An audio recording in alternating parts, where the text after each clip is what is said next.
Yoho, selamat datang di channel Zona Manga. Ini adalah second channel dari channel Diskus OP, tempat kita akan membahas manga anime selain manga One Piece. Yoho, apa kabar nakama semuanya? Semoga nakama semua selalu dalam keadaan yang sehat-sehat saja. Pada chapter sebelumnya, kita mendapatkan ending di mana Genya melemparkan pohon kepada iblis bulan atas yang sedang melarikan diri. Jadi, bagaimanakah kelanjutannya? Baiklah, tanpa basa-basi lagi, langsung saja mari kita mulai.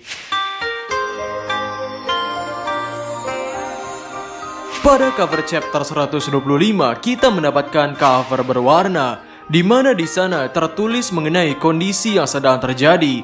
Matahari akan segera terbit. Kanroji-san akan segera kehabisan stamina jika terus melancarkan jurus yang kuat. Dan iblis itu akan melarikan diri saat malam berakhir. Aku harus bergegas. Lalu pada saat panel masuk ke cerita, di sana terlihat Genya melemparkan 3 batang pohon kepada iblis itu. Dan ketika Nezuko mendekati dan ingin menghajar iblis itu, iblis berukuran kecil itu malah berlari dengan sangat cepat. Tanjiro mulai berpikir bahwa iblis itu seperti bisa berlari selamanya. Namun Tanjiro bertekad tidak akan membiarkan hal itu terjadi. Namun sepertinya kaki Tanjiro sudah berada di batas maksimalnya. Kemudian tiba-tiba Tanjiro teringat nasihat dari Zenitsu yang berkata, "Fokus utama napas petir ditujukan pada kakimu." Jadi ini agak sulit dipahami, tapi setelah kau bisa memahaminya, kau bisa langsung masuk ke dalam mode fokus penuh. Kakekku sering berkata begitu. Setiap serat ototmu, pembuluh darahmu, alirkan udara kepada kedua bagian itu. Lalu fokuskan kekuatan pada kakimu. Dan hempaskan dalam sekejap seperti petir yang menyambar di udara. Dan yang terjadi adalah Tanjiro berlari melesat dengan sangat cepat sampai bisa mengejar iblis kecil itu. Dan dengan pedang yang terbakar, Tanjiro mengenai pedangnya ke leher iblis itu. Dan tiba-tiba iblis yang hampir terpenggal kepalanya itu berubah menjadi ukuran besar. Lalu menggenggam Tanjiro sambil berkata, "Apa kau tidak menyadari itu? Jangan mengganggu orang yang lemah. Pikiranmu benar-benar tidak masuk akal, dasar bodoh." Lalu tiba-tiba Nezuko yang langsung menyerang iblis itu dengan teknik darah iblisnya yang membuat iblis itu terbakar. Kemudian Genya datang untuk membantu Tanjiro lepas dari cengkraman iblis itu. Di sana Genya pun terlihat bisa mencabut kedua tangan dari iblis itu, yang mana hal itu membuat Genya pun terbakar oleh api teknik darah iblis Nezuko. Setelah itu, ketika iblis itu akan jatuh dari tebing, Nezuko di sana menendang iblis itu ke tanah. Pada saat itu Tanjiro masih memegang pedangnya yang menancap ke tanah. Dan alhasil Tanjiro dan Nezuko pun ikut terjatuh ke bawah tebing. Setelah jatuh, sang iblis masih bisa bangkit. Namun ia merasakan kekuatan regenerasinya sudah mulai melemah. Hal ini disebabkan karena ia terlalu banyak energi untuk Shohakuten. Oh ya, baru kali ini nama dari iblis bocil Hantengu itu muncul, yaitu Shohakuten. Selanjutnya, iblis itu berniat untuk makan daging manusia dan ia bisa merasakan adanya manusia di dekat sini. Lalu, Tanjiro yang tersangkut di pohon berkata, "Kau tidak akan bisa kabur. Aku akan mengejarmu sampai neraka dan memenggal kepalamu." Di sisi sang iblis, ia telah melihat adanya seseorang di sana dan segera bergegas menuju ke sana. Dan Tanjiro yang masih berusaha untuk mengejar iblis itu, tiba-tiba ada pedang yang terlempar dan menancap di depan Tanjiro. Ternyata yang melempar itu adalah Tokito. Dan pedang itu adalah pedang yang telah diasah oleh Haga Nezuka. Ternyata di sini Haga Nezuka melarang Tokito memberikan pedang itu kepada Tanjiro. Karena proses pengasahan pedang itu barulah menyelesaikan tahap pertama. Bahkan Haga Nezuka sampai menggaplok kepala Tokito. Tanjiro langsung saja mengambil pedang itu. Pada saat dipegang, pedang itu langsung terbakar. Dan dengan pedang itu, akhirnya Tanjiro bisa memenggal kepala iblis itu. Chapter 125 selesai sampai di sini.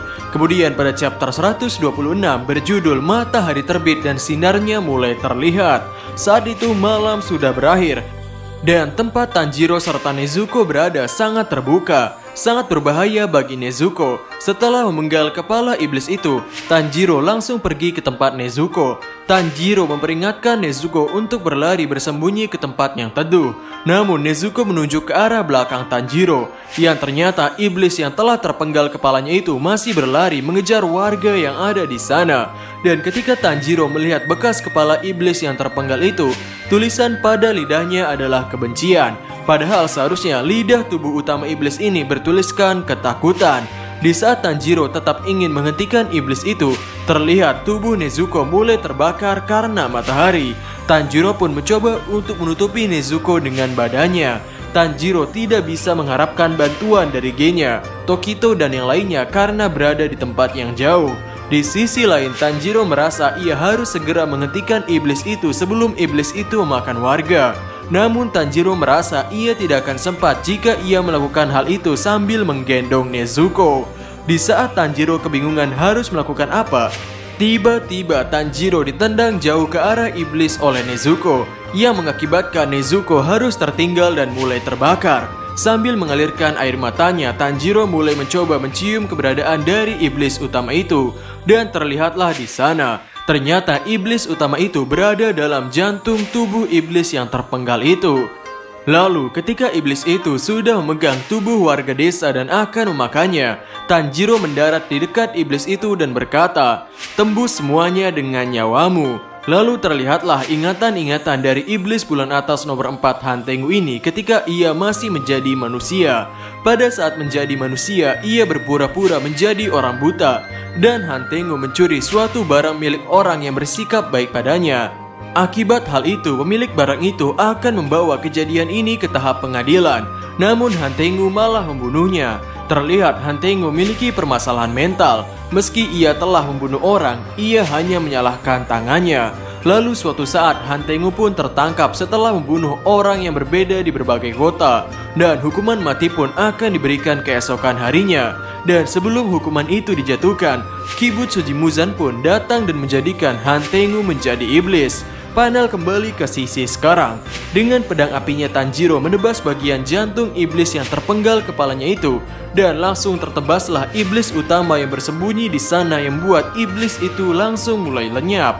Setelah Tanjiro menebas iblis itu, Tanjiro duduk terlutut meratapi kemenangannya yang harus mengorbankan Nezuko. Tanjiro pikir sinar matahari pasti sudah membakar Nezuko sampai tidak menyisakan tulang. Namun yang terjadi adalah Nezuko terlihat dalam kondisi yang baik-baik saja dalam wujud manusianya. Dan setelah sekian lama, akhirnya Nezuko pun mengucapkan sepatah kata, yaitu pagi. Chapter 126 selesai sampai di sini. Hoho, sungguh pertarungan yang sangat sengit melawan iblis bulan atas nomor 4 ini. Seperti biasa, memang Tanjiro harus berkelompok saling bantu satu sama lain untuk bisa mengalahkan iblis yang licik ini. Dan secara mengejutkan, Nezuko yang seorang iblis ternyata ia tidak terbakar habis oleh sinar matahari. Kenapa? Kira-kira bagaimanakah kelanjutannya? Nantikan di Zona Manga. Jadi, sampai ketemu lagi dan terima kasih banyak.